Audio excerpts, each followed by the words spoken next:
Good morning. I want to welcome you all here. This is a memorial service for Manfred Halpern. I'm Cindy Halpern. The service will be conducted and it was put together by Charles, Amja, and Holly, who was one of our dearest friends, and who Manfred asked to have the service done by. He wanted Charles. He felt above all that Charles could put together all the complications, all the different traditions to which Manfred belonged and didn't belong. At any rate, I welcome you, he would be glad to see you all, and I'm sure he's watching us from wherever he is. Charles.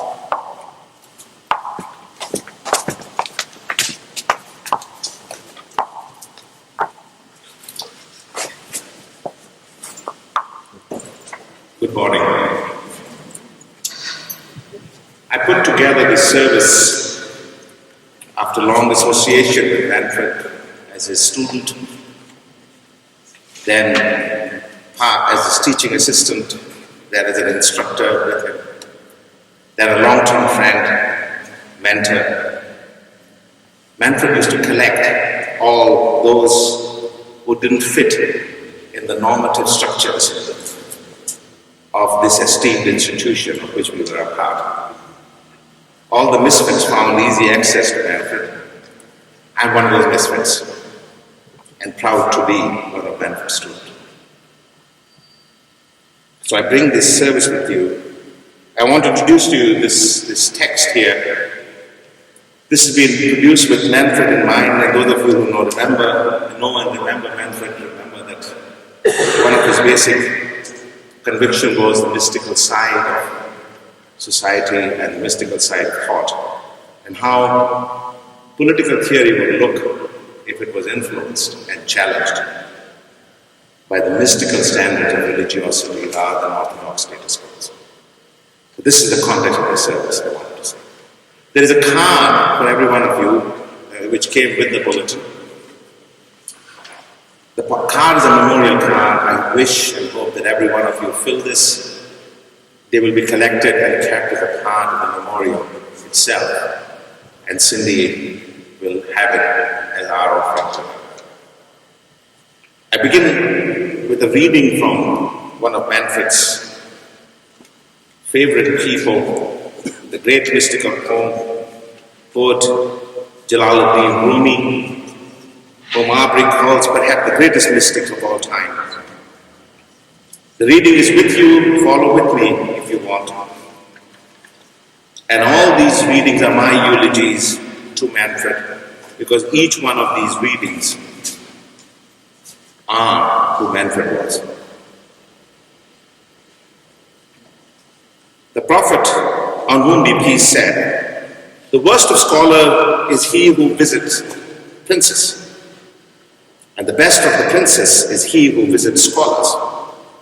Happy is the prince who stands at the poor man's door, and wretched is the poor man who stands at the door of the prince." People have taken the outward sense of these words to signify that it is not right for a scholar to visit a prince, lest he should become amongst the worst of the scholars. That is not their true meaning, as they have supposed. Their meaning is rather this, that the worst of the scholar is he who accepts help from princes, and whose welfare and salvation is dependent upon and stems from the fear of princes. Such a man first applies himself to the pursuit of learning with the intention that princes should bestow on him presents, hold him in esteem, and promote him to the office. It was therefore on their account that he consented to better himself and converted from ignorance to knowledge. When he became a scholar, he was disciplined by the fear of them and was subject to their control. Willy-nilly, then, he comports himself in conformity with the way which they have mapped out for him. Consequently, whether it is the prince who formally visits him, and he goes to visit the prince, he is in every case the visitor. And it is the prince who is visited. When, however, the case is otherwise, when the scholar has not become qualified with learning on account of the princes, but rather his learning from first to last has been for the sake of God, when his way and want have been upon the path of rectitude, because it is in his nature so to comport himself, and he cannot do otherwise, just as a fish can only live and thrive in water. Such a scholar is subject to the control and direction of reason. All men living in his time are held in check by the awe of him and derive succor from the reflection and his radiance, whether they are aware of the fact or not. If such a scholar goes formally to visit the prince, it is himself who is visited, and the prince is the visitor. Because in every case, the prince takes from him and receives help from him. That scholar is independent of the prince. He is like the light-giving sun, whose whole function is giving and dispensing universally, converting stones into rubies and carnelians, changing mountains of earth into mines of copper and gold and silver and iron, making the earth fresh and verdant, bestowing upon the trees fruits of diverse kinds. His trade is giving. He dispenses and does not receive. The Arab have expressed this in a proverb: we have learned in order to give. We have not learned in order to take. Hence, it is they who are in all circumstances the visited, and the prince who are the visitor. This was Manfred.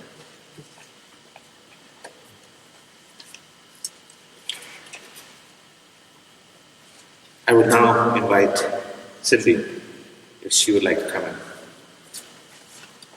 say the word. Say it.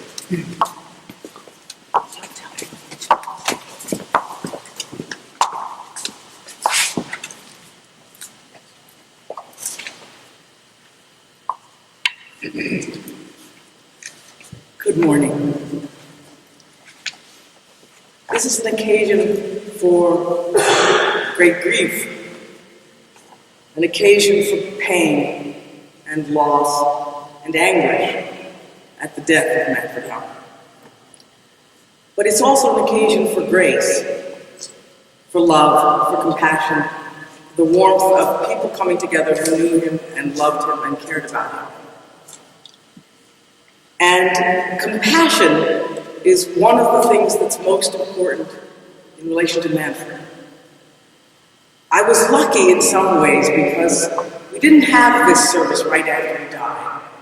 And I had a few months of intolerable pain in which to think about this. And I came to understand from all the people who wrote to me and all the people who spoke to me that the one thing that they had to say about Manfred Halpern was his loving kindness, his gentleness, his caring, his compassion.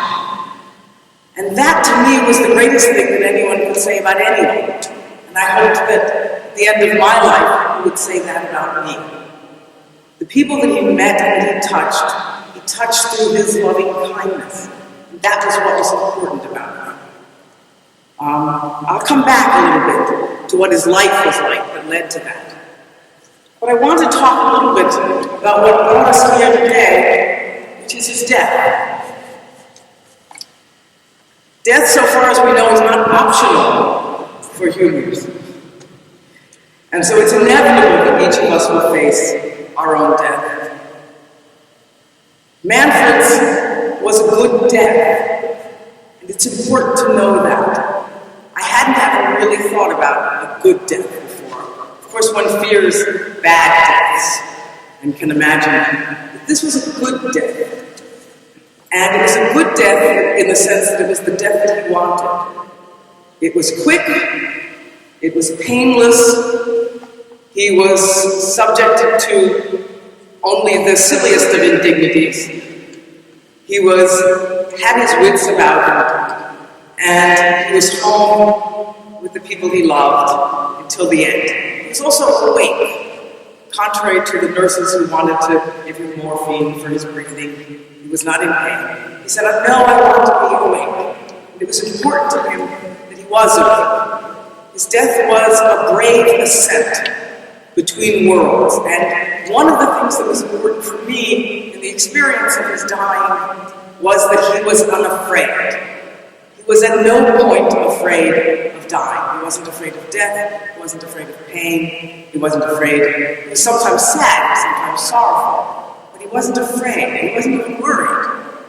He made a rich and difficult ascent to what he understood as another world, as a life beyond this life, which he was a man of faith, and that was very real to him. It was a difficult journey, but he made it. And from time to time, he brought us bulletins from his journey. I remember he once turned to us apropos of nothing and said, "Eternity has nothing to do with counting." And we said, "Good. Thank you for that."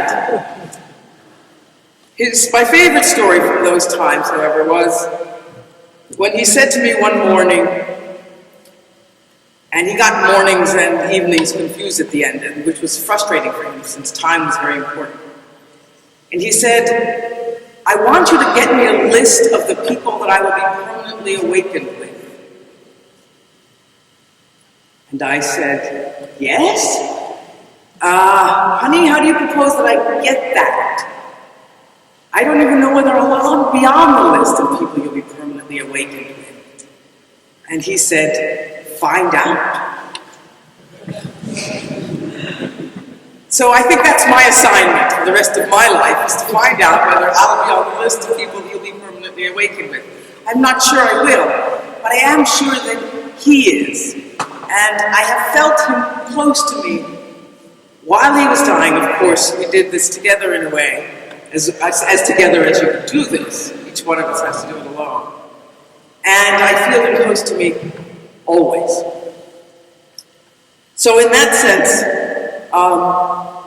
he died, but his soul, which was for him the largest and greatest part of him, was eternal. And I've always felt his soul to be close.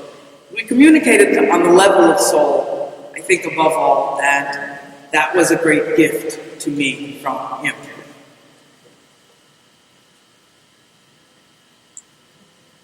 I learned a lot from his dying. I learned a lot by being able to do it with him, by being able to hold his hand and kiss him and cry and laugh and talk. One of the things that was important was that we talked all the time, that we were honest, that we spoke to each other from our hearts, and that we spoke with everything that we had to each other. And what he showed me first was that we have nothing to fear because he wasn't afraid.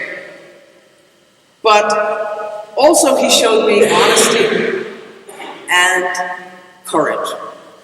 And I think the combination of honesty and courage and compassion was the most powerful mix of qualities that I've ever seen in anyone. I married Manfred because he was the most interesting person I'd ever met, and the strangest. And he remained the most interesting person and the strangest. I think he was also a great soul. One of his colleagues called him almost saintly. Actually, it was Sheldon Wolin, who we know is not given to hyperbole in this regard. And Manfred had a quality of kindness and of gentleness and of loving kindness that was so much a part of him that he couldn't move or speak or be in some ways without giving that off. And he gave that off to all kinds of people. He loved me unconditionally. He was there as a rock and a foundation of my life.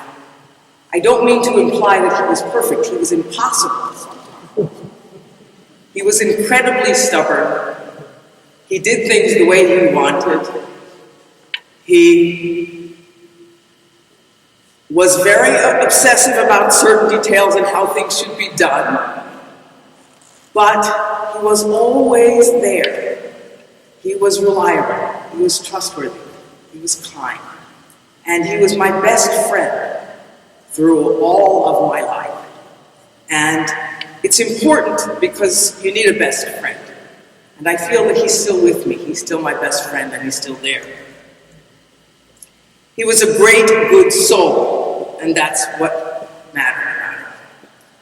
He was always curious that I chose to study Nietzsche in the end. He didn't understand why Nietzsche, because I was interested in what was the source of the darkness of our age. He had lived through much darkness in his life. He came here from Nazi Germany. He was beaten up in his childhood. He went to war. He saw darkness, and I was interested in where do we find the sources of darkness. But Manfred was not so interested in that. He called it deformation. But he was interested in the sources of light. He was interested in the sources of the good. He was interested in the process of transformation. That is to say, how do we become new, better, fundamentally better, both personally and politically. He was a scholar. He was erudite and learned, but he was also someone who worked with his heart and his spirit as well as with his mind. And he was interested in what the process of transforming the world was about, how we could transform ourselves personally and how we could transform our lives in our community politically. He wanted to call into his life, through his work, the source of sources, what he called Ein Sof, the great, nameless and endless one, the source of sources, the God of gods. That was the source of his inspiration and of his life and of his work. And that's what he wanted to bring into our lives and into his work. He spent the last 25 years of his life writing a book on the subject. I'm sure all of you have heard about it. It's my pleasure to say that it will be finished. David Avalos, one of his best friends, has agreed to finish the book. He had finished everything but the last chapter. And it will be finished, and the book will be published. This was the great work of his life, of his years. And this is what he wanted to accomplish. He'd been in the State Department. He'd been in the corridors of power. And now he wanted to write something that would last longer and reach deeper. And he did. So he would want me to talk about transformation and to say that transformation was his life's work, and that's what mattered to him. But what I have to do as well is speak for myself and for my own heart. And I have to say that what I feel, besides the overwhelming pain of his loss and the anguish of not being able to pick up the phone and say, "Did you see what Bush did today?" which obsessed him till the end. What I have to say is that I feel not only great grief, but I also feel gratitude. I feel gratitude to the source of all sources, the God beyond all gods, to whoever is in charge of this universe, which is not me. That Manfred was central to my life and my son, and that in my life I was able to have this man be the source of strength and of love for me. And though I miss him terribly every day, I feel grateful, and I feel it was a gift of grace to me to have him in my life, and to know him, and to be close to him, and to have the opportunity to be close to him all of these years. And so I ask God's blessings on us all and on him, and that we pray for his soul and for the souls of all of us. Amen. Thank you.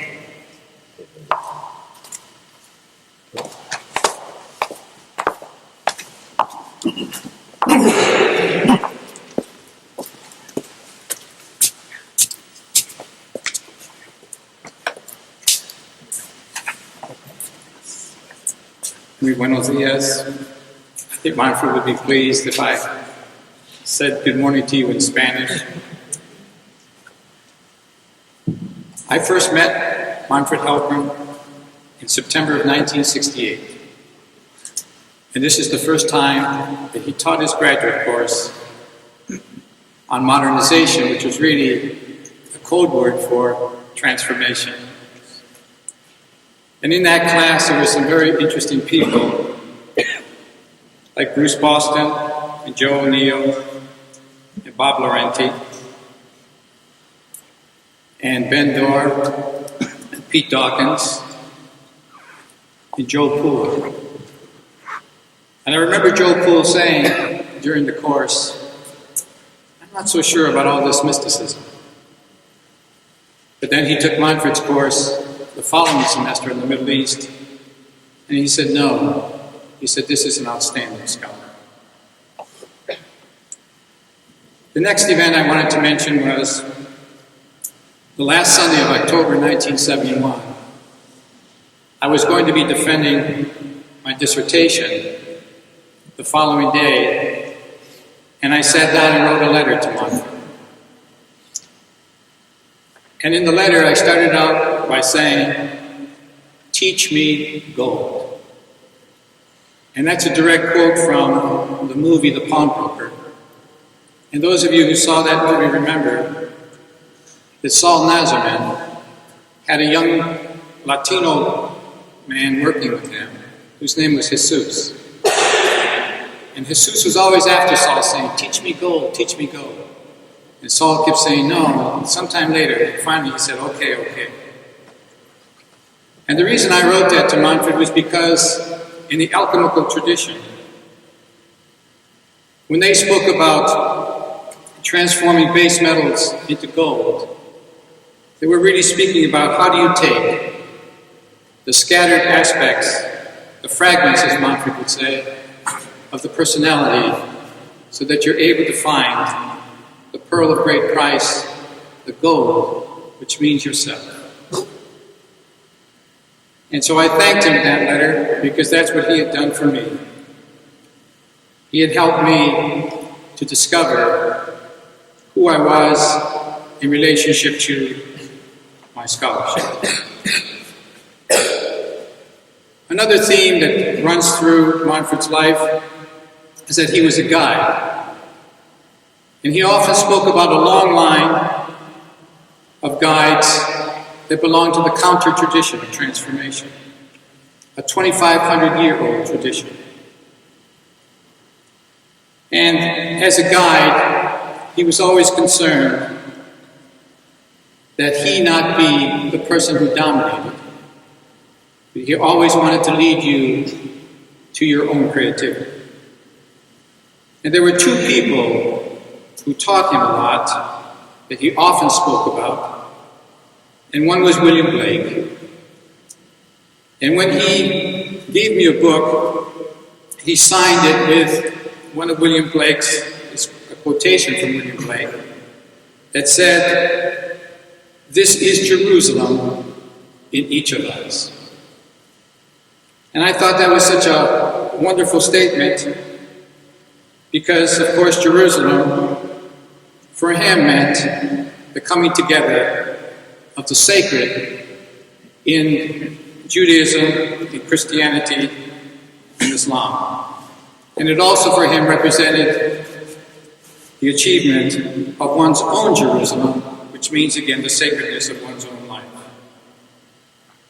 And then the other person who profoundly influenced his life and scholarship was Ibn Arabi, who was born in Damascus, who was born in Andalusia and dies in Damascus in 1240, who spoke about the Tawil. And the Tawil means that it points us to the deeper, sacred underlying source of all concrete reality. And he said to me before he died that Ibn Arabi had taught him so much about the personal and political, historical, and sacred faces of our being. And then I wanted to mention to you this wonderful tribute which was given to him by one of his students. And this student of his said, and I quote, that Manfred had a heart like the heart of God, but also God had a heart like the heart of Manfred. Each of us, in our own way, completes God. Manfred loved that statement. From the Gnostics, and from Ibn Arabi especially, Manfred's work, his work for him was inspired by the following: that for Ibn Arabi and for the Gnostics, the heart is the eye by which the divine being sees himself, and that is, reveals himself to himself. And this creative imagination is brought about by the creativity of the heart. And it is the creativity of the heart that causes all movement in the world. And so for Manfred, the sacred was always political, because God creates through us, and as creator and creature, we are interdependent and become co-creators.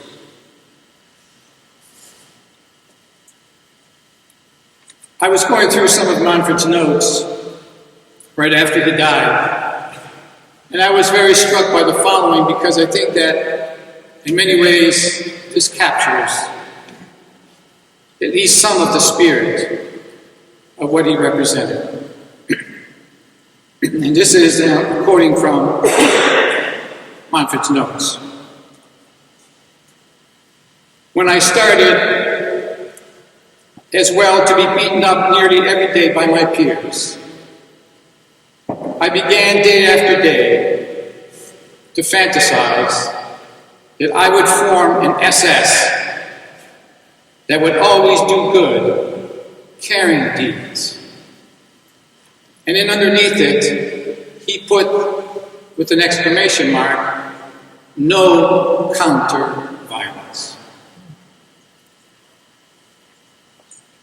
And what he was doing in the context of these notes was speaking about the anger and rage that is found in so many people. And he was trying to find out perhaps what had happened to his own anger, even in the midst of being beaten by his peers when he was in Germany, which was something that was sanctioned by his teacher. And again, he felt that there was no room for that. And finally, I wanted to just quote something from one of his favorite authors, Hermann Hesse, from the novel Damien. And in this novel, St. Clair is the young man who has a guide whose name is Damien. And as a young boy, he's being bullied by somebody named Cromer. And he's about 10 years of age. And as the novel proceeds, at the age of 21, young St. Clair finds himself in the midst of the First World War, and he's wounded. And he wakes up the following morning, and he sees laying next to him in another bed, Damien.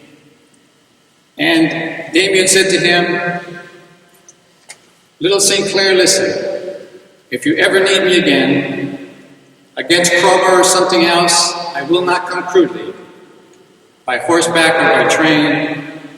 All that you will have to do is look within yourself. Do you understand?" And so today, as I walk away from this podium, I know that Manfred lives in me, and he lives in his students, he lives in his children, he lives in his family, he lives in all those who came into contact.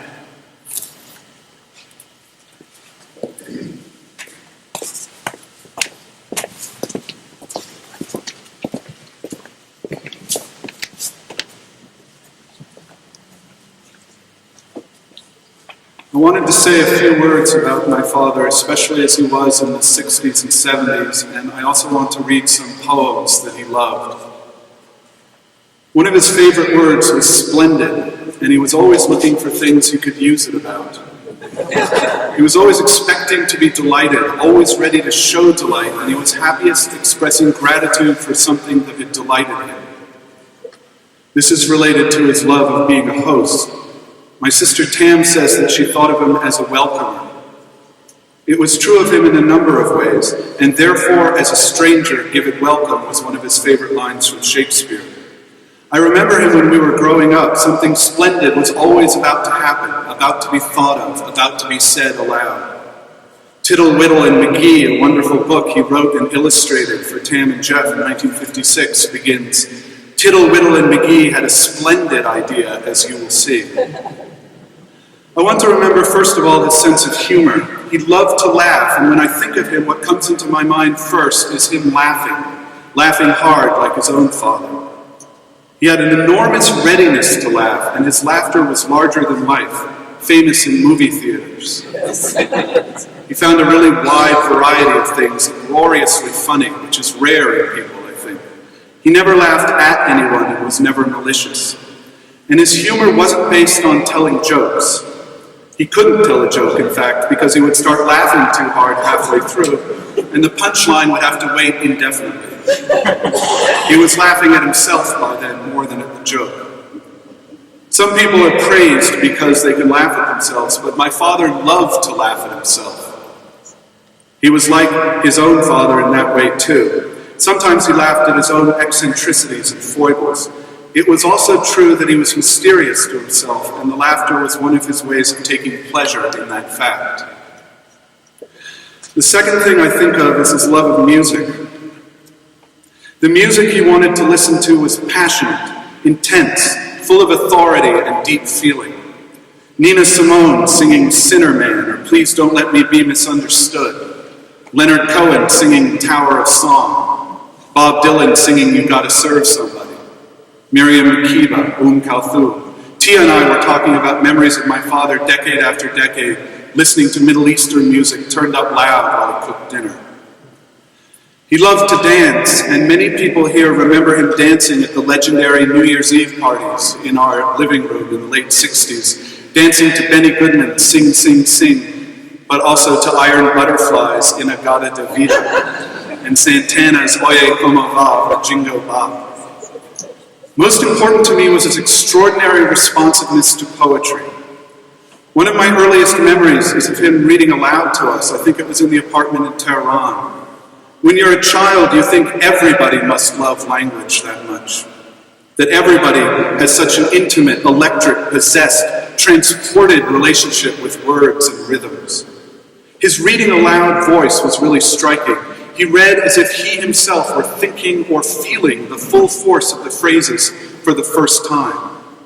A poem was always an event for him, no matter how many times he had read it. He gave himself up to poetry as if it were music, which it was for him. He was always interested in new poets. I remember in the 70s he was given John Ashbery's book, Self-Portrait in a Convex Mirror, and he sat in the kitchen and read the very long title poem out loud in one sitting. I remember he took intense pleasure in the difficulty and surprise of this strange, impossible, avant-garde poem. I also remember his absolute confidence that he would be equal to it. The shock of the new was something he liked to get and hoped to give. He also loved poems about people who give themselves up to experience, especially ecstatic experience. I remember how taken he was by A.R. Ammon's poem called He Held Radical Light. He held radical light as music in his skull. Music turned as over ridges, eminences of evening light rise. Turned back over the furrows of his brain into the dark, shuddered, shot out again in long swaying swirls of sound. He liked himself and others mostly under roofs. Nevertheless, when the light churned and changed his head to music, nothing could keep him off the mountains, his head back, mouth working, wrestling to say. Poetry, like music, filled him with a kind of childlike excitement. He loved Wallace Stevens, especially the man with the blue guitar, partly because it made him think of Picasso. He would always talk about the first time he went to the Museum of Modern Art in the 40s and how astounded he was by Picasso, Klee, Miro, Chagall. Wallace Stevens' Notes Towards a Supreme Fiction was one of his favorite poems to read from, and when he came to a line like, "They will get it straight one day at the Sorbonne. We shall return at twilight from the lecture, pleased that the irrational is rational," he would stop short and let it register on himself and you could see that he thought of the line as hilarious and splendid. These lines, too, he would read out loud. Two things of opposite natures seem to depend on one another. As a man depends on a woman, day on night, the imagined on the real. This is the origin of change. Winter and spring, cold copulars embrace, and forth the particulars of rapture come. He loved to read anything by Donne aloud, and the poems in Anthony Hecht's book, The Hard Hours. He loved language that was rhythmic, hypnotic. He loved long, swaying swirls of sound. Poems in which the particulars of rapture came forth. Poems that were unstoppable, that exalted. If there was something about transcendence, or better still, transformation, he was even happier. He loved Rumi and Rilke, felt completely engaged, utterly absorbed, corroborated by Rilke's poems, especially, whose poetry he tried to translate himself. If you didn't love something, you still felt that he was ready to love it. You would frown, hesitate, look baffled, shy. The spell hadn't been cast, not that time, but he would be ready for it when it came. He was rarely disappointed. Just as he found an enormous variety of things funny, he also understood an enormous variety of voices, voices that don't seem to go together. So that now you read A.A. Milne and hear him, and you read the book of Job and you hear him. E.E. Cummings was another poet he loved, and especially this poem. My father moved through dooms of love, through sayings of am, through halves of give. Singing each morning out of each night, my father moved through depths of height. Newly as from unburied witch floats the first who, his April touch drove sleeping selves to swarm their fates, woke dreamers to their ghostly roots. Lifting the valleys of the sea, my father moved through griefs of joy, praising a forehead called the moon, singing desire into begin. Joy was his song, and joy so pure a heart of star by him could steer. Scorning the pomp of must and shall, my father moved through dooms of feel. Books brought him joy. He loved to talk about them. Books were always alive for him, urgent, momentous. He assumed that everybody had read everything, or would soon. His way of talking about them was completely unpretentious. He scorned the pomp of must and shall. He loved Ulysses, Call It Sleep, The Magic Mountain, Gravity's Rainbow. Everybody was always reading, he imagined. It was as natural as sleeping and dreaming. Reading was like dreaming. It was like listening to music. It was a way of moving through dooms. Books were always personal, and when he gave you one, he wrote a long, surprising inscription in it.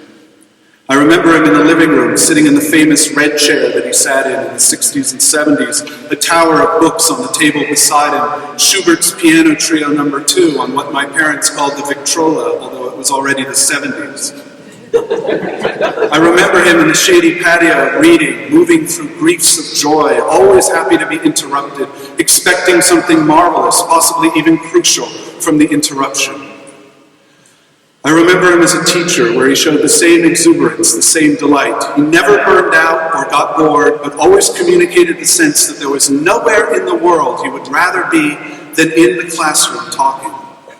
Seamus Heaney talks about the music of what happens. My father loved the music of what happens in a classroom. He loved being challenged, was delighted when people disagreed, whether they were students or people in the community. I remember watching him give a talk on the Middle East in the early 70s, and afterwards a man stood up and denounced his talk and him angrily. Some people would have been shaken or answered the man in some version of his own tone. But my father was happy. This was just what he liked. The life of the mind, the exchange of ideas, charged, passionate speech. What could be better than that? My father radiated a kind of deep serenity during the questioner's diatribe, which was sort of hilariously irritating to the questioner, and then answered him happily, patiently, passionately. The questioner would get it straight one day, and maybe today was the day. In This Wild Darkness, a journal of my dying, Harold Brodkey anticipates his own imminent death. This identity, this mind, this particular cast of speech is nearly over, Brodkey says. My father kept saying last December, I thought I had more time. He couldn't believe it was nearly over, and it seems so hard to believe that it is. Partly because it's so easy to call it to mind, so easy to hear his voice and his laughter in your head. My 6-year-old son William said that he dreamed that his grandfather was still alive, and I was so happy, he said. There is at least one sense in which it really does seem still alive, and it's a sense in which my father would take a childlike and also a sly pleasure. A lot of people here have conversations, arguments with him, more interesting than the arguments or conversations they have with the living. When the funeral home sent a van to take his body in the late afternoon of January 14th, I noticed that it was a Plymouth Voyager and remembered what Wordsworth said about Isaac Newton in the Prelude. He voyaged through strange seas of thought alone. I imagined telling my father, Dad, it was a Voyager, and telling him the Wordsworth line, and immediately imagined him running over to his desk, grabbing a pencil and copying Wordsworth's splendid line in his yellow legal pad. Then I could imagine him thanking me. Gratitude is the emotion which I think he felt most deeply himself. He would like to have been here welcoming everybody and thanking everybody for coming. I want to end with one of his favorite poems by Wallace Stevens. It's one of Stevens' last poems, and it's called Final Soliloquy of the Interior Paramour. Light the first light of evening, as in a room in which we rest, and for small reason, think the world imagined is the ultimate good. This is, therefore, the intensest rendezvous. It is in that thought that we collect ourselves, out of all the indifferences, into one thing. Within a single thing, a single shawl, wrapped tightly around us since we are poor, a warmth, a light, a power, the miraculous influence. Here and now we forget each other and ourselves. We feel the obscurity of an order, a whole, a knowledge, that which arranged the rendezvous, within its vital boundary in the mind. We say God and the imagination are one. How high that highest candle lights the dark. Out of this same light, out of the central mind, we make a dwelling in the evening air, in which being there together is enough.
music that you have been hearing are all Manfred's favorite music. We started with Danny Goodman.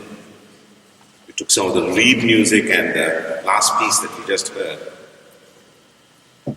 is the Dance of Alexandria. I also put together some readings, and again follow with me,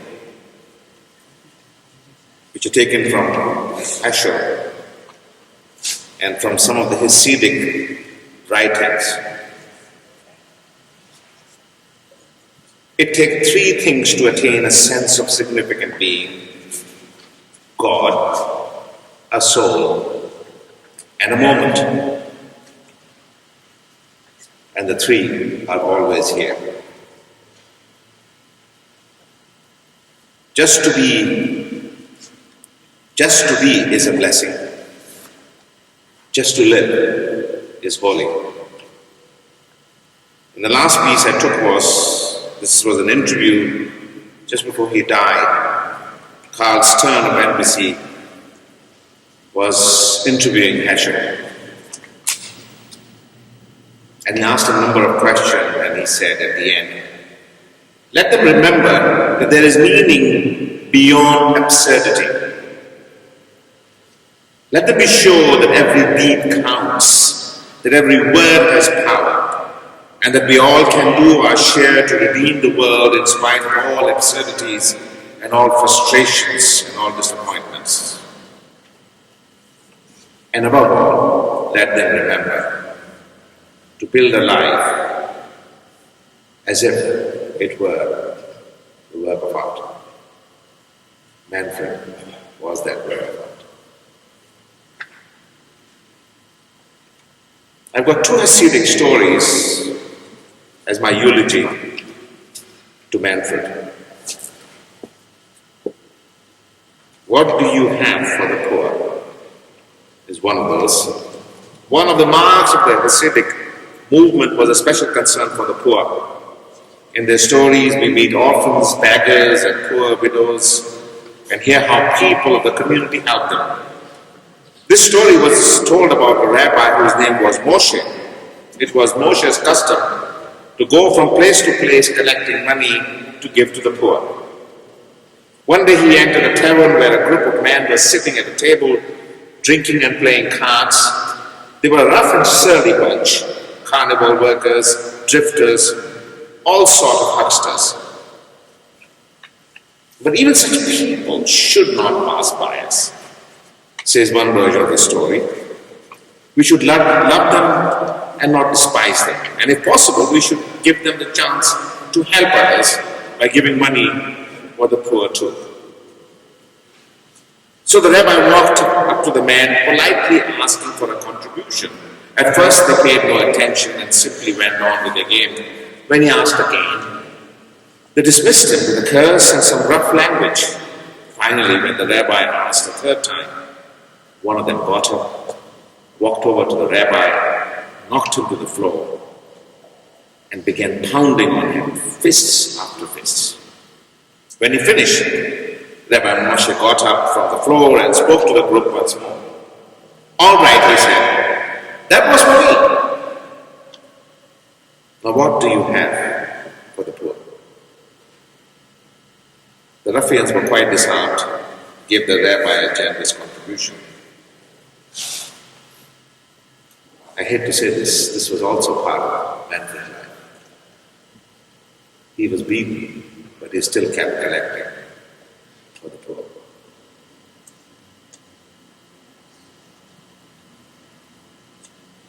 Another one is about a rabbi at the time of Nemirov.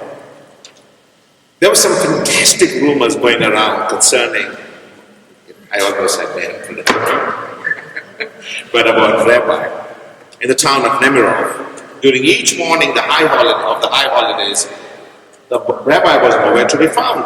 His followers said, "Why, it is clear he ascends to heaven each morning to be with God." Some of us thought that when we were in classes with Manfred. The story about the rabbi was told and retold and spread through the whole area. Then it happened that a certain skeptic came to town. He decided to put an end to this silly story about ascending into heaven by making a significant investigation as only academics can do. The skeptic sneaked into the rabbi's house one evening and hid under his bed. Finally, morning came. This was to be the time when the rabbi would ascend to heaven with God. The skeptic heard the rabbi get up and recite his morning prayers. Then he saw him do a strange thing. The rabbi went to the closet and took out an old jacket, worn trousers and boots, and put them on. Then he took an axe and an old sack from the closet. He looked like a woodcutter about to set out for the forest. The rabbi left the house and the skeptic followed him at a distance. They passed by the houses in the sleeping village and came to the forest at the edge of the town. The rabbi gathered some wood, chopped it into small pieces, and filled his sack. Then he walked deeper into the forest. The rabbi came to a small town, a small house. He knocked, and the skeptic heard the weak voice of an old woman. Who is it? It is Vasa, the woodcutter, the rabbi answered gruffly. Oh yes, said the voice, but I can't get out of bed. Never mind, said the rabbi. I'll bring the wood in. Could you light the fire too? The voice asked. I suppose, answered the rabbi. And the skeptic saw him light a fire and heard him recite the morning prayers. The rabbi left the forest, left his woodcutter's clothes at home, and went about the normal activities of his day. Then an amazing thing happened. The skeptic showed up at the synagogue for worship. He joined the congregation. Whenever someone would tell the story of the rabbi ascending to heaven, the skeptic no longer laughed.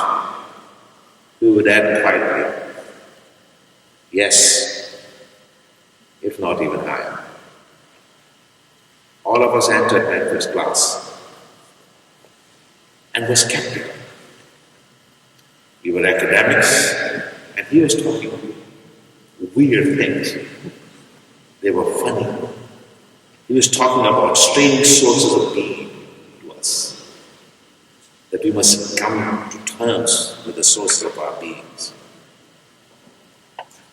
And we stayed on and we followed him into the woods. And now we are all saved, if not even higher.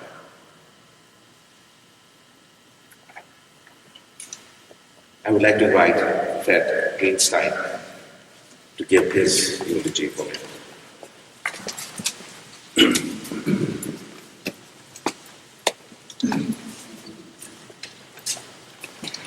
I was not privileged to be part of Manfred's personal circle and don't have the depth, texture of acquaintance that is revealed by so much that has been said already, but I knew him as a fellow academic, as a fellow resident of Princeton, as someone who I had many pleasant and meaningful and warm exchanges with, and someone who, if I could believe that there was some later stage at which we would come together, we would discuss E.E. Cummings, since that had never come on either of our radar screens, or Benny Goodman for that matter. The haunting sound of Goodman's goodbye as I came in seemed a bit surprising, since one of the last times I saw Manfred was in a repeated series of intermissions in the chamber series at the McCarthy. But of course, he accomplished everything in this Whitman-esque, Blakey fashion, so that I should have known that Benny Goodman would also be part of that process. I came to know of him before I knew him in stages. The first one was almost wallpaper-like as a young academic, getting my PhD in 1960, doing my graduate work in the 50s, teaching at Wesleyan in Connecticut until 73. Part of what one picks up almost atmospherically is that there are certain people whose work is not in your own realm, but they are the specialists you would turn to. And the name Manfred Halpern and Near Eastern and Middle Eastern studies seem synonymous. So initially, my knowledge was that of an awareness of a distinguished scholar in the field that's conventionally labeled comparative politics and an area study. Then in the probably late 60s or early 70s, I was on the review committee for deciding on the allocation of grants to social scientists, the review committee of the National Science Foundation, and typically we received 50 or 100-page documents full of statistics and equations and budgets and so on. And there appeared at one point a little pamphlet, possibly published by the Center of International Studies, but it was in a quasi or published fashion, and it was in support of a request, I guess, for salary support, nothing more ambitious than that. It was a modest financial request. And I can now see it's characteristic of Manfred and his lack of conventional worldliness and streetwiseness that he would have gone to envy that's accustomed to funding computer-generated enterprises and equations and so on for something deeply individual. But there I read in a few pages a breathtaking set of aspirations, essentially, to explain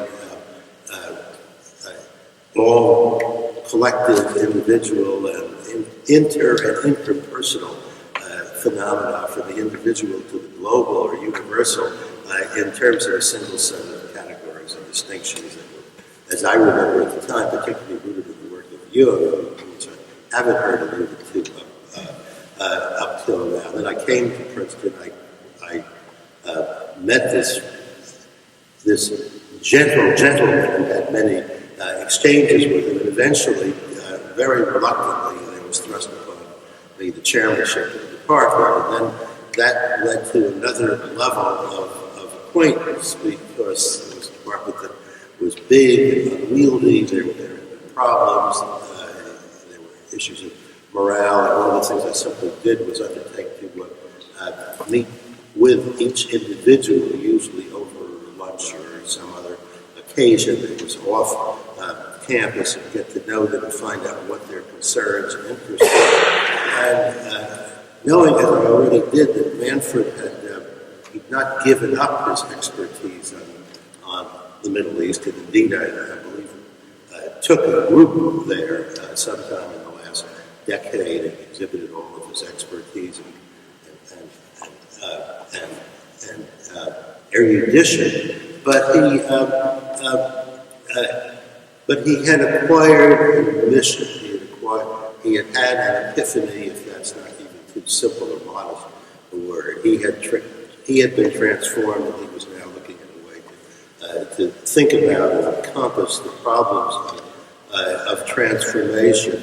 Now, even before I had my lunch or whatever it was with Manfred, I knew, as part of my initiation as chairman, that the administrative powers that be in the university had not appreciated this move from a very recognizable, mundane political science specialty to something deep and private with comprehensive aspirations. And one mundane aspect of that was that there are standards of meritocracy which dictate very high six-figure salaries for Nobel Prize winners and at most trivial salary increases for people who might be working on the most dedicated project, but who are not showing the drip, drip, drip of publication and immediate accolades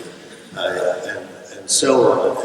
And indeed, one indication of dedication and integrity was that it was not within Manfred's makeup. It could not have conceivably been the case that somebody put together, as Manfred was would have said, well, gee, I'm not doing what they want me to. I should do that because then they'll get these salary increases and so on.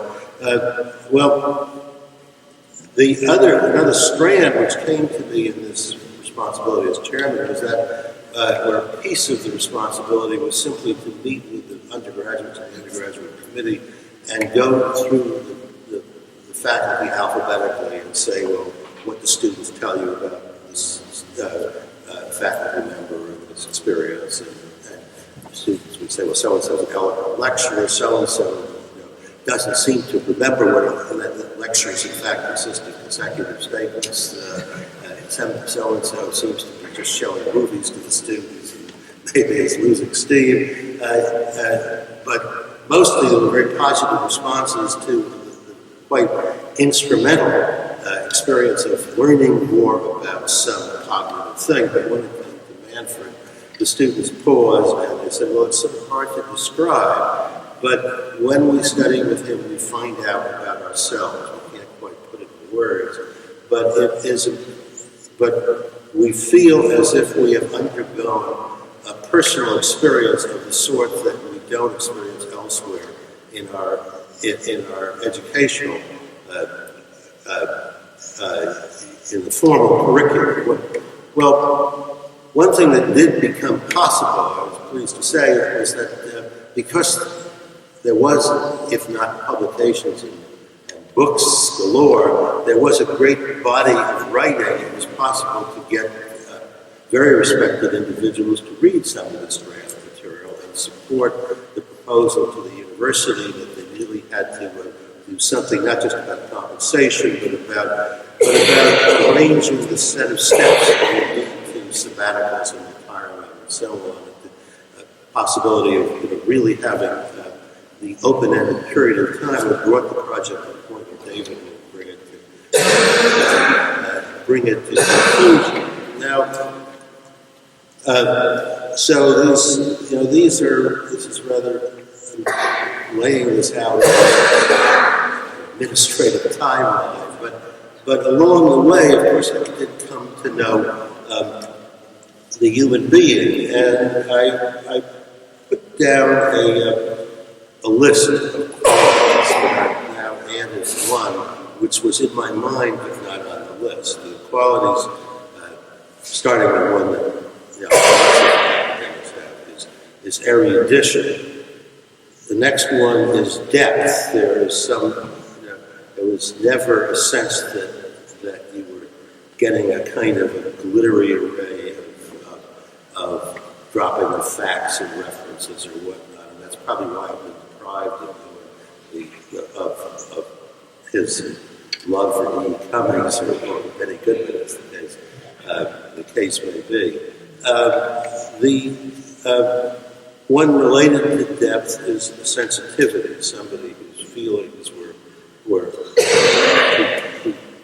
you always felt as if you were in contact with him as a human being. Now, overriding all of this, and for an academic, I think, of fundamental importance, is the absolute integrity. There was never, this is a man who has to be described as being totally without guile of any sort. Now, the one that I somehow felt would be perhaps inappropriate, but it always seemed to me to fit was this notion of childlike, which appeared twice in his son's eulogy. And I think I think the notion of childlike is that very young children don't flatter you. They just are, and experience is fresh to them.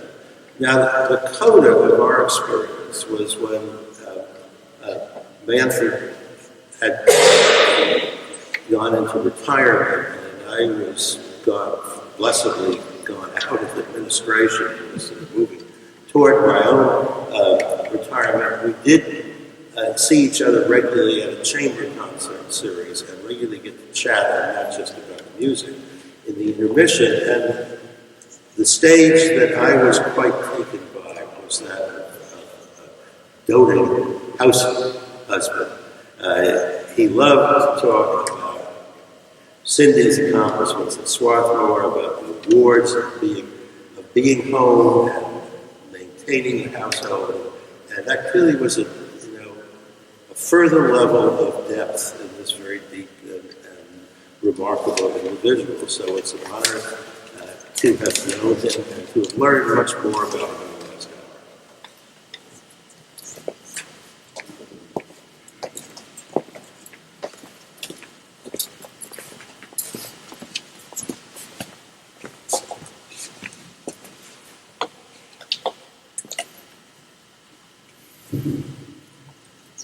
Although it is with a sense of loss, a loss perhaps felt more keenly by family gathered here today, that I recall Manfred. It is actually with a sense of a strange fullness that I remember this dear teacher and friend. And what I shall miss most of Manfred is his voice. He would stand with his bushy eyebrows and cardigan in the Woodrow Wilson School of Places and begin a lecture by saying, "Good people, today we will look at the theory of personal transformation." And he would connect with you.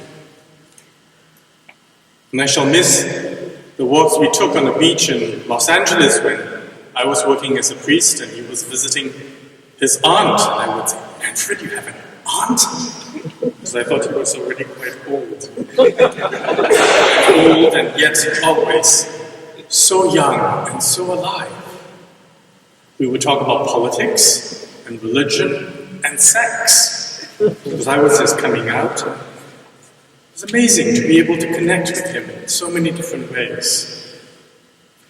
And it always amazed us who took his class that we would find a man like Princeton, like Manfred, in Princeton, of all places. Some people have an impact on our lives. They're sort of like a lamppost that light up a dark corner. And once the corner is passed, there are, of course, other lampposts which come and light out the rest of the journey. And some people are like a flash of light. They provide an epiphany, and we then follow them. And in one's first blush with Manfred, it would appear that one had come into the presence of light, a kind of an emanational relationship, which he would, of course, disavow. But it's been about 11 years since my class graduated in 1990. And Manfred is less light and more like a thread, more like several threads, weaving together memory and desire, mind and soul, theory and praxis, his thoughts, our story. It has almost become indistinguishable what were Manfred's contribution to our lives and what were our own thoughts. They have all been woven into a tapestry. And perhaps he did not know this, but more than anything else, he wove our lives together. For you see, at Princeton, people share few things in common, like the eating clubs, or like some bacchanalian naked drinking ritual. But some of us who did not quite fit in here on this rather odd campus, we shared Manfred as a common experience. Not that he made us friends with each other, but that as people already destined to become friends, we would share him in common, as friends would share music or a particular kind of wine or a particular time of day when the sun has set. We shared him as, well, as one would share wine and the lovely time of day. And we have all gone through our own transformation, if you will. One friend went from here to Tufts to finish an MA in International Affairs, worked with the UNDP, and then went on to Stanford Business School, and this year graduates to join McKinsey. Another friend, with Manfred's influence, went on with a PhD in political science and has left academia to join Cargill. I went from here to seminary to becoming an Episcopal priest, and last year started at Harvard Business School, graduated in three weeks' time, and will join consulting. Another friend went from here to law school, clerked at the Supreme Court, worked at the ACLU, and has gone into corporate law. Perhaps the only thing that we have in common is that we've all gone corporate. Perhaps we have also taken Manfred's, not quite advice, but something, a reoccurring theme that I can hear him in his voice speaking, to be an outsider insider. And so when I received news that Manfred had passed on,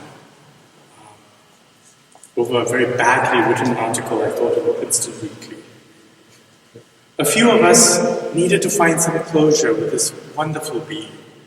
And so we decided to share stories with each other over email.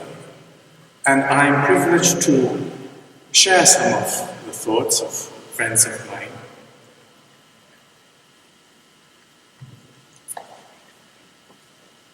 One friend wrote, I met Manfred in 1988 when I took his course on personal and political transformation in my junior year at Princeton.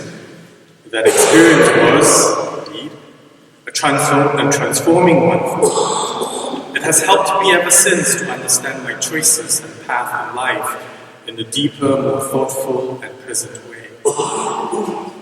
Neither am I alone in this. A community of my friends who experienced Manfred's teaching have gone through a similar process of discovering the choices that can help them live more meaningful and richer lives. Many of us remain in touch, and all of us remember and share the experience of what we learned from Manfred over a decade ago, and how it continues to shape our lives today. He lives not just in my memory, but also in the rich tapestry of relationships that I have and continue to build in my life.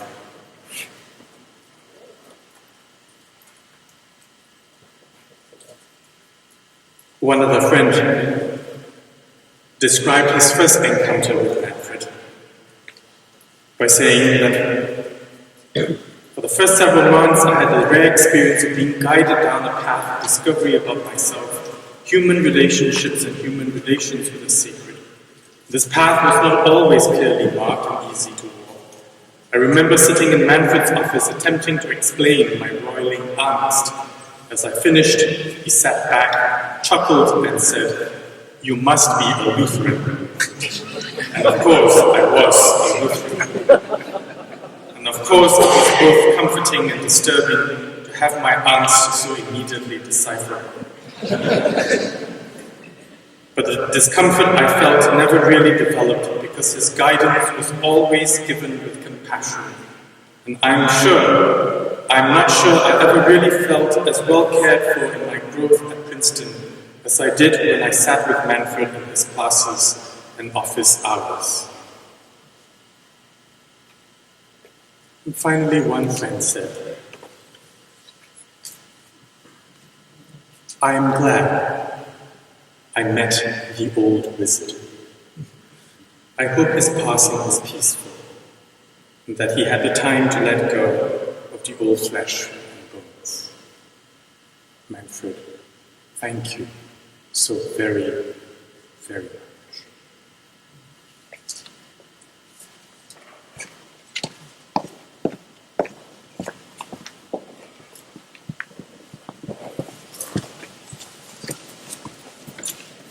I'm gonna get water,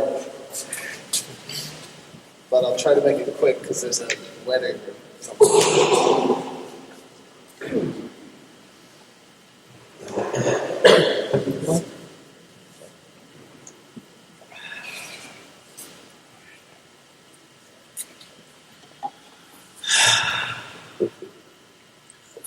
days ago, my girlfriend asked me how I felt about going last in the order of eulogies. At the time I said it just felt like the appropriate thing to do.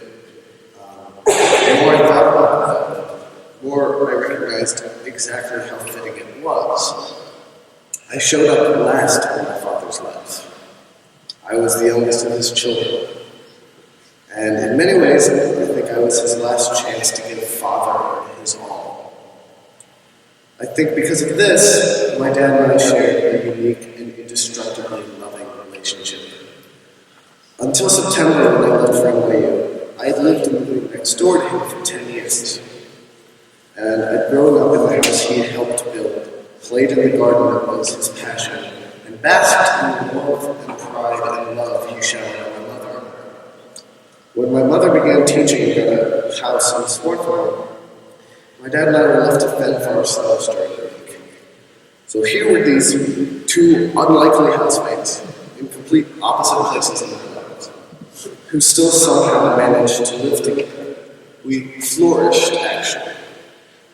It had its rough stages, of course. I mean, I can't imagine that living with a teenage son is always the easiest and funnest thing in the world. Especially in your 70s, and everything you do pisses the kid off. For instance, my father reveled in my playing music from my bed. He adored all sorts of music, some of them hopefully represented here this morning. But was never able to play anything himself, and it was a skill he always wished he had, and to vicariously live the rock star life like in the fake Princeton high school version. Was a special joy to him. But he would always come up after every show and say the same, "Oh, I was deeply moved by your music, and the way you write the songs and play them deeply impresses me." Every single time, the exact same thing. Over and over again, until the words sort of lost their meaning somehow. And that was because I sort of, at the time, sort of saw it as mindless flattery of sorts. The thing is, at some point, I'm not sure when, but at some point, I realized the truth about this sort of thing about my father. The truth was that he meant it every single time. That he sincerely loved listening again and again. The truth, he actually came to almost every concert my band ever played. That in itself was an indication of how much he loved me. So although he didn't necessarily act always, usually, the way I wanted him to, here was this man in the 70s who had lived a hugely full life and could easily have not given a damn about anything. But although it wasn't always in the way I wanted, he always tried. He always tried his best to show his love and compassion and pride in the best ways that he could. So I decided to stop getting in pointless and only just sort of hurtful fights with him over things that had been ingrained in him over 70 years, and just appreciate how deeply he loved me, and how much he cared about and put effort into keeping a good relationship with me. So even if we operated on very different wavelengths, I accepted who he was and made my peace with that. And he in turn always accepted me and loved me unconditionally, and always did his best to tune in on me. Phrases, in many phrases. And so we flourished. There were two sides to our relationship.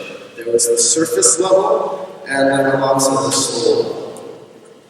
The surface level was important because my being a teenager and him being in the 70s meant we certainly had different daily activities, like, say, conflicting ideas on appropriate activities for our adjacent rooms at 3 in the morning. Or how he was always up for driving me wherever I wanted to go to do whatever I wanted, basically.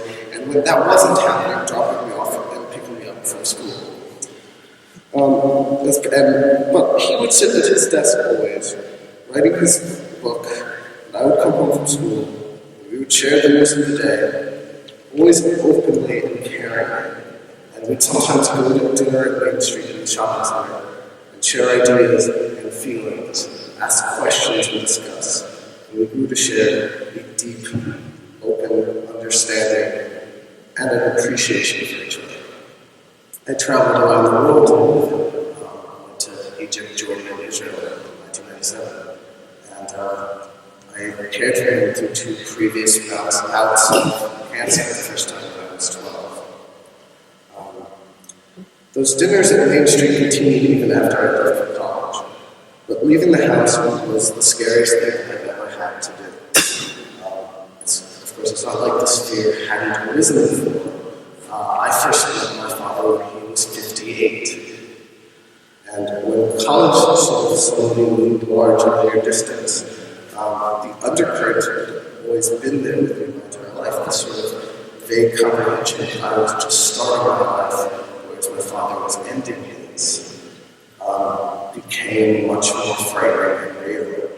And as it turned out, more precious than I had imagined. And his death fell exactly into my winter break from school for my freshman year. The first sign that there was anything wrong was when he didn't pick me up at the train station, and he died on the first day of classes for second semester. Somewhere in between the days of Christmas and my birthday. It was as though the sky had fallen. And sitting there beside his bed this winter, staying out with him almost every night, I searched for meaning in what only seemed to be an incomprehensible sorrow. I knew that my father had spent his whole life trying to tune in on the meaning along every path in his journey through the way, and yet I felt that now, at 19 years old, having lived in Princeton of all places my entire life, one semester into my film degree, how could I possibly find any speckle of understanding in this, the death of my father? This was the longest winter of my life. Just clearly, I totally thought they were lying about spring ever. And New York was filled with loneliness and confusion. It was slow water. Loneliness and confusion, and made livable only through the love I received from my mother and from Julia, my girlfriend, and my family and my friends. And sort of throwing myself into my work when I did go into classes. Finally spending a night came home to a new appreciation of how beautiful the suburbs are. It's not that pretty anymore. And I worked in my dad's garden about these last weeks, cleaning it up. And I can feel him there with me, patting me on the shoulder, or rubbing my hair like he always did. And I can't say how things are going, but they're going, and I can see the possibility of goodness in the future, which is more than I could have said 2 months ago. So how does one cope with this? There are things that give us solace. I don't know exactly where to go from there, but I can tell you how I began. The first thing that I recognized in that was that if such a thing is possible, he waited. He waited until I was off to NYU. He visited me there, met my new friends, bought some flowers and a pumpkin for Halloween, and had taken me out to lunch down on 9th Street where we discussed justice and the difference between fantasy and imagination. And, of course, shared a month's accumulation of bush chips. And he saw that I was fine. He saw that I was on my way, and that he had given me enough confidence and a sense of what truly matters to live the life that I wanted. And he waited until my mother got tired swallowing this last year. And he waited until the whole family was in a secure place with families of their own that my father had to rule. And although he never quite finished the great work, he made sure to leave it in the able hands of David Abels, who loved my father like a brother. So I think that if he was able to see the family in such a good place in their lives now, if he was able to travel the world and teach and write what he truly wanted, love and be with whom he truly wanted, and always remain focused on compassionate understanding, what more could one ask from life?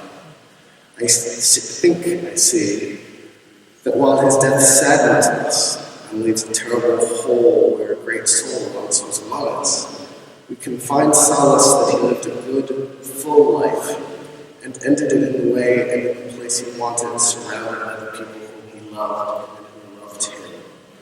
And finally, we can find solace that our lives do go on. And in the understanding that we, like him, must be able to live our lives how we want and need to the fullest, simply being compassionate to ourselves and others. As long as there is life, there are always new possibilities and new opportunities. And the key is in recognizing and taking these new paths on the road to understanding, love, and compassion. My father taught me that. I love you.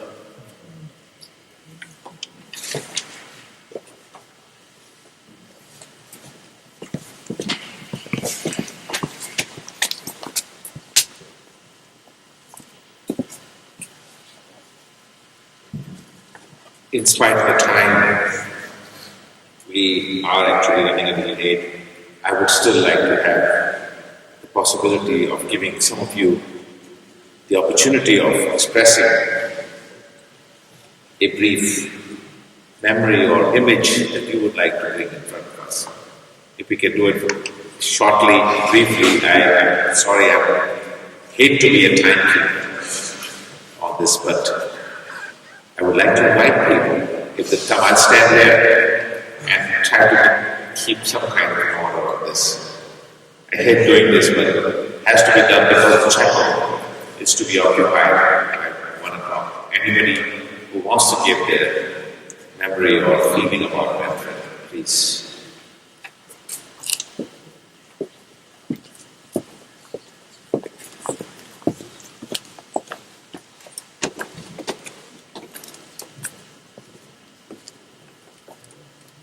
My name is Gregory Marcel, and I'm not going to be up here to say anything at this point, because I do not know that this flexibility it is that Manfred would appreciate.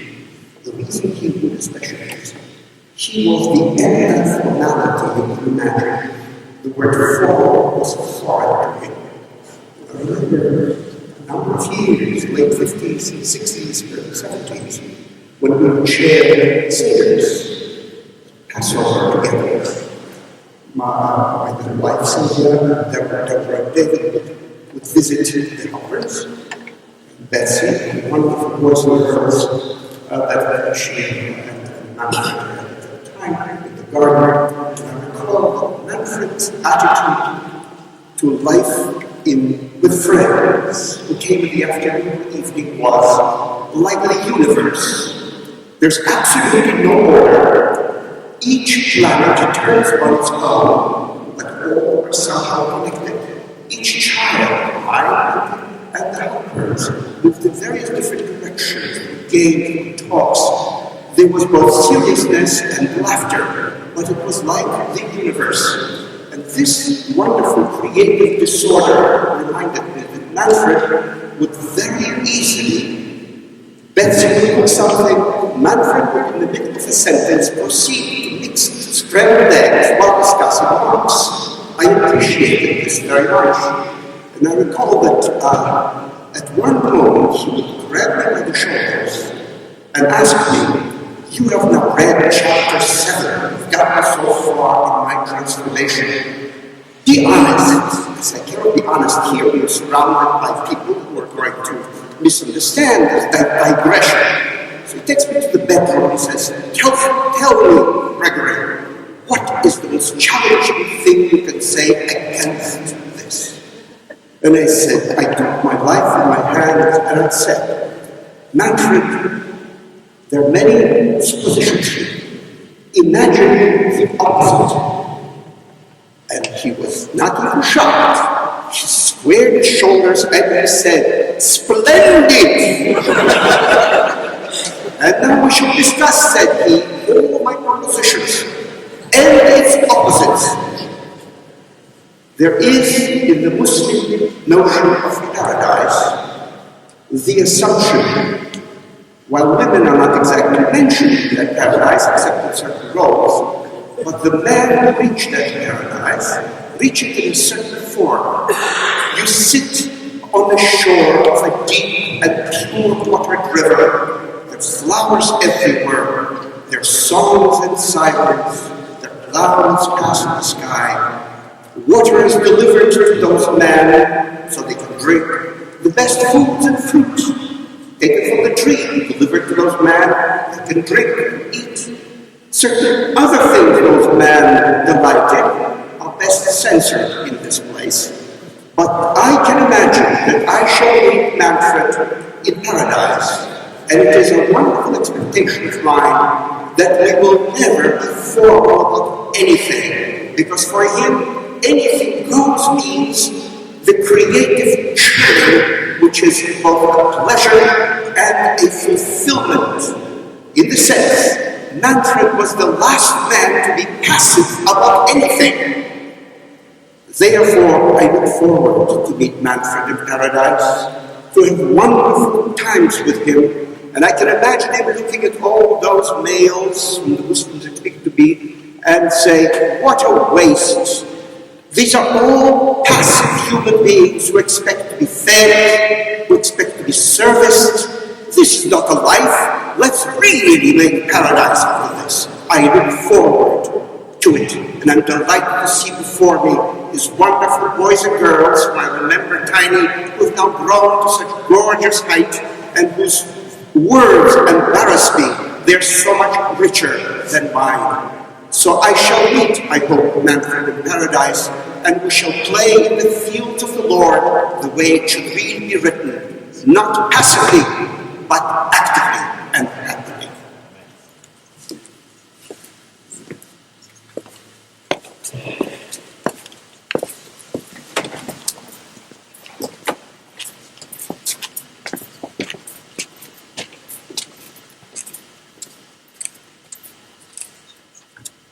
My name is Eric King,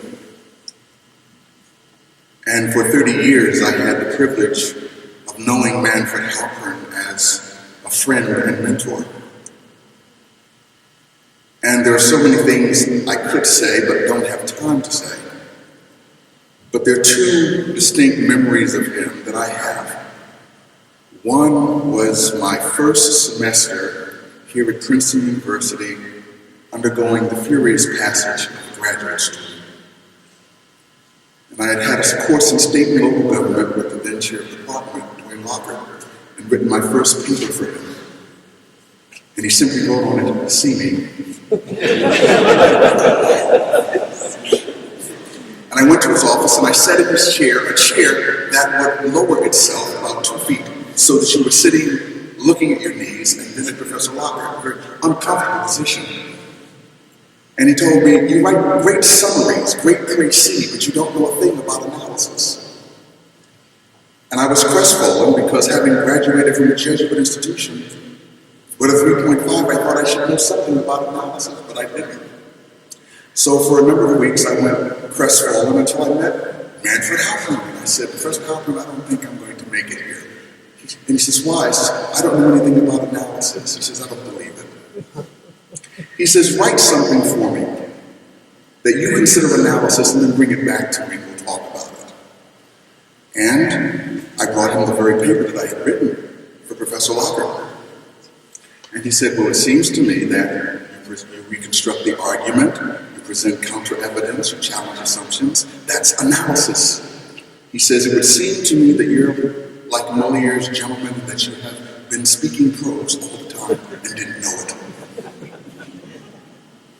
And so my memory of him for 30 years is essentially of someone who saw the potential in people and brought it out, who challenged your thinking, challenged you to expand your ideas, but also was very delighted when you were faithful to what you had produced and what was in you.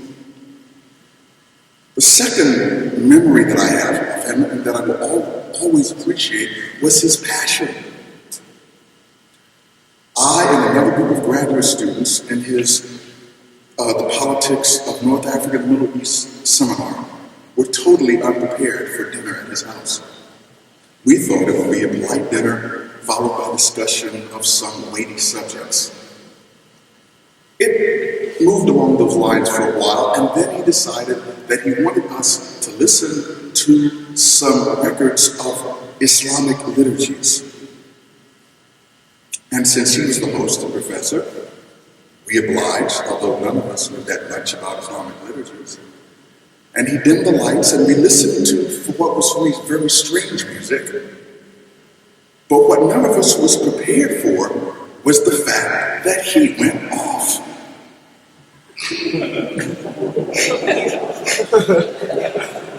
He was ecstatic. The only thing equivalent that I could think of was the kind of passion that I see in Black Baptist churches in that context. But he went off. I mean, it filled him, and he danced, and his body moved and swayed, and we just looked at each other. And this man who was very composed, by the end of those liturgies, hair everywhere, sweat, and a weakened voice said, "And now there is coffee to be served in the kitchen."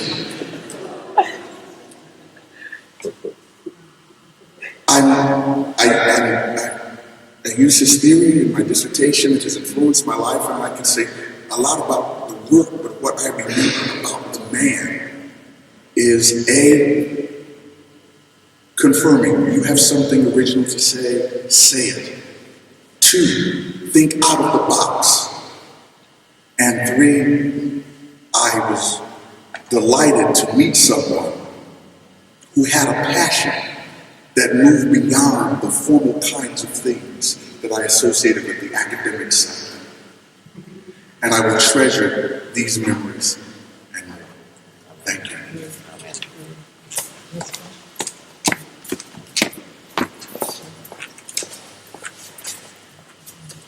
Thank you. Manfred was a Luddite. Those of you remember he had those yellow pencils that he always wrote with. Computer never came to him. He enjoyed those pencils. All of us have great memory of walking through his office, and they would be cupped full of yellow HB2 pencils. He wrote with those pencils. The last version, which David is going to edit, was sent to me. I kept in touch with Manfred when I was in Pakistan. I'd gone back, and he kept in touch with me all the way through. Now and then, I was in trouble with the state, and Manfred was there. When I was beaten, the first person to write to the State Department was Manfred.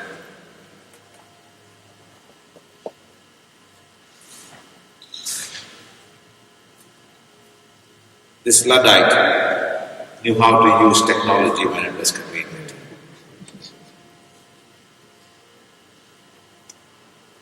Manfred was a friend and a mentor. And I have no words to express what it means for some of us who have known him for a long time to not have him here. So my last reading is from Manfred, my teacher, my friend, my colleague, and always a guide. Transformation is a process of participating in creation, so that we may give birth to the fundamentally new, which is also fundamentally better. This book is addressed to all, whatever their gender is. We hope to plant seeds, become pregnant, and be midwives of transformation in history, within themselves and with others. We need to learn how to free ourselves and to help others to sever unbearable, untenable, unfruitful relationships that lack love and justice, so that we may liberate ourselves to be built anew. And he used to say over and over again, those of you remember him quoting. We cannot manufacture transformation.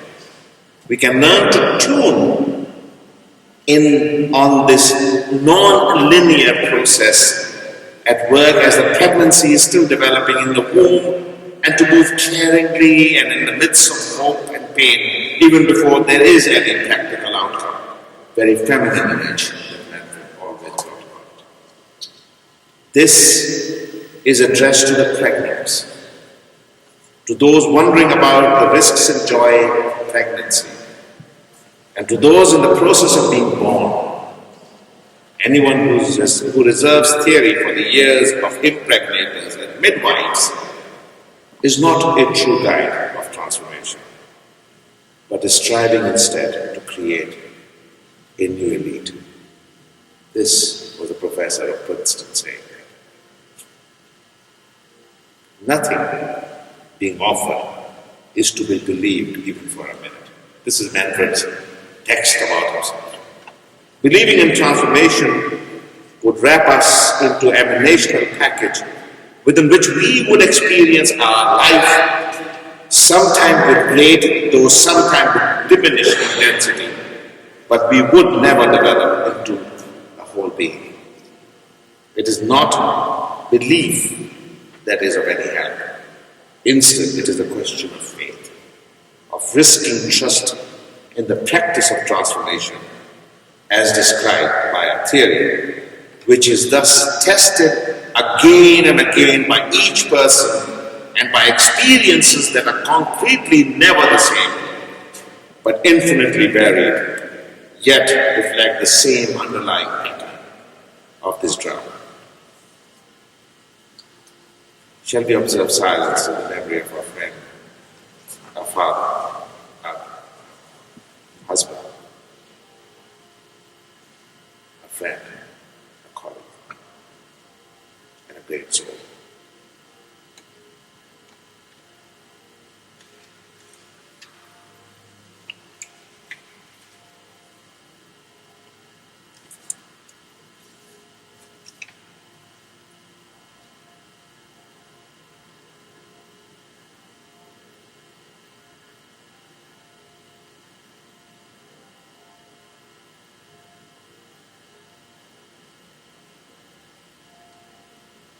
Those who wish can participate in reading this prayer aloud.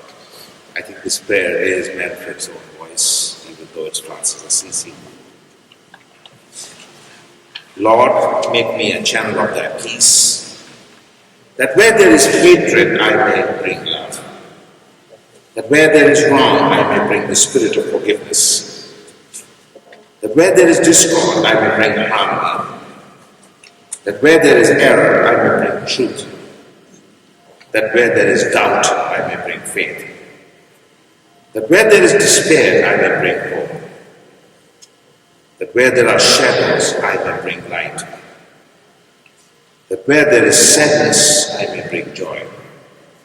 Lord, grant that I may seek rather to comfort than to be comforted, to understand than to be understood, to love than to be loved, for it is by self-forgetting that one finds, it is by forgiving that one is forgiven, it is by dying that one awakens to eternal life.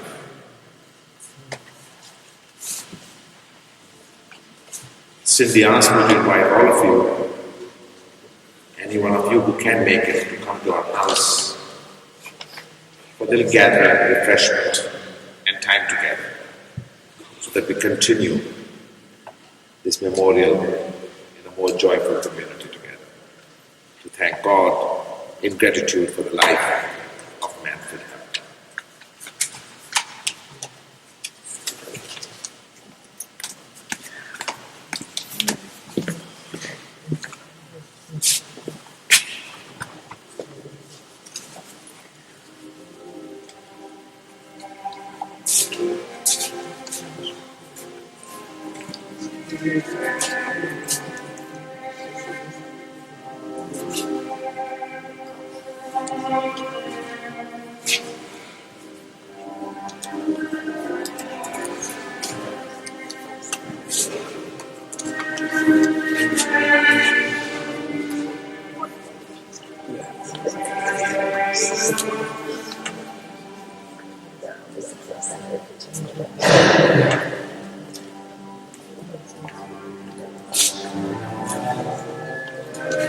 We're in 27 McLean Circle.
This is my cousin.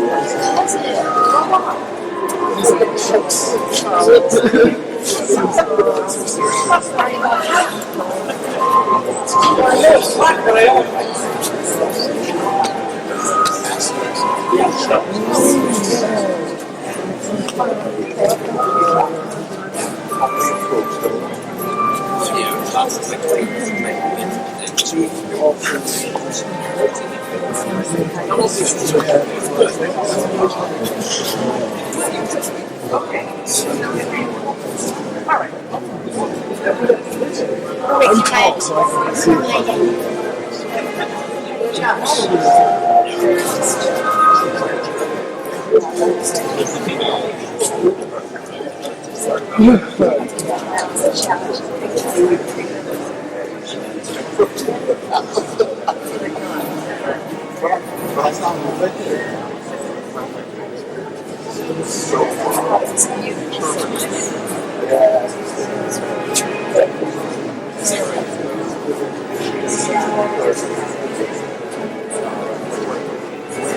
Oh, the water disappeared. You guys were.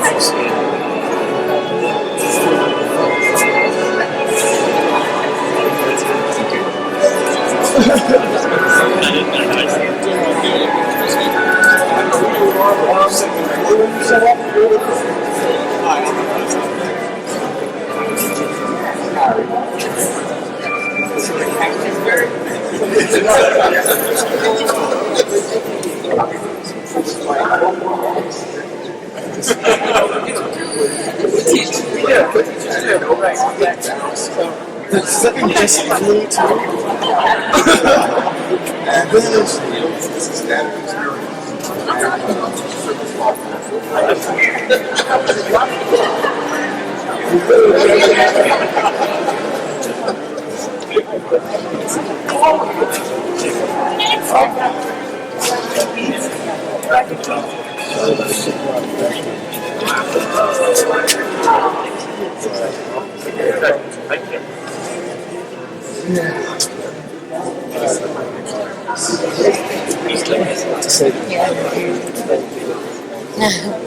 Are you coming back to that? Yeah. Yeah, I think so. Hey, what have you been up to the last year? Yeah. I'll give us someone. Thank you guys. So, I don't know. It's weird.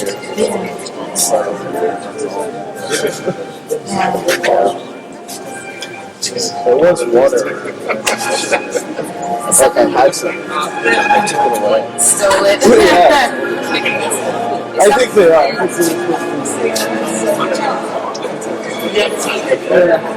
Is this popular?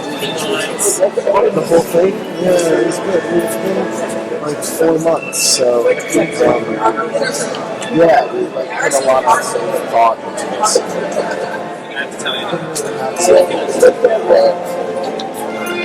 It's good. We're going to the Sierra Mountains, somewhere to scatter his ashes.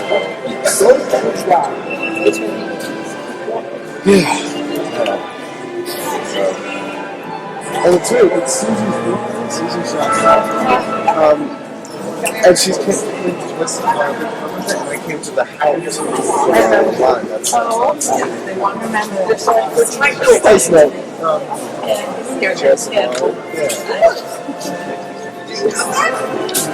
You want something? You see you?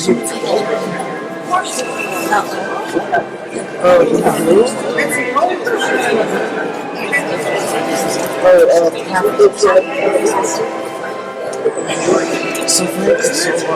Yeah, I'm sorry.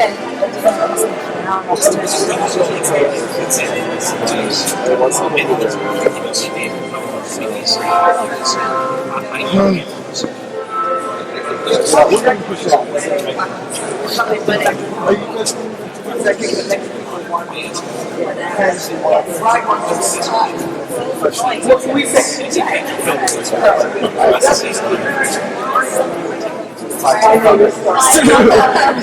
More important for you.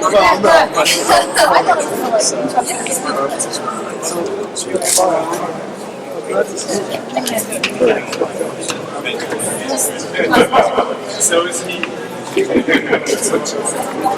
So you don't?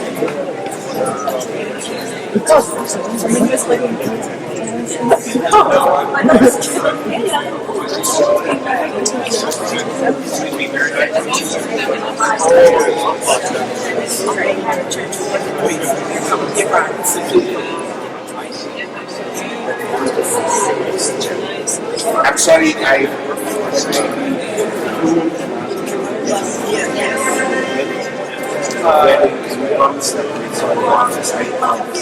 We're going to get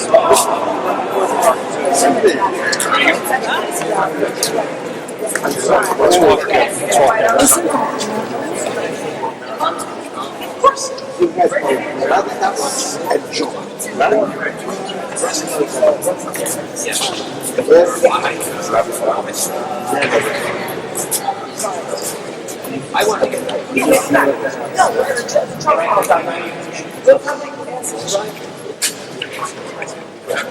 I'm stealing her? Okay. You got good taste.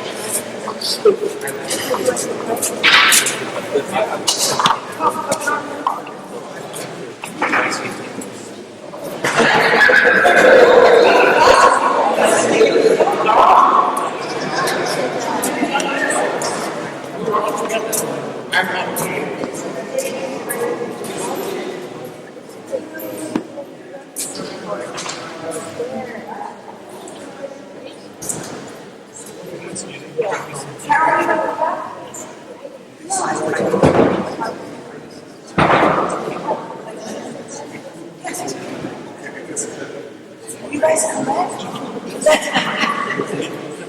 I loved you know her? Come back. There's a lady that wants to get married here. Will you be great? We'll meet them. Yes. Okay, good.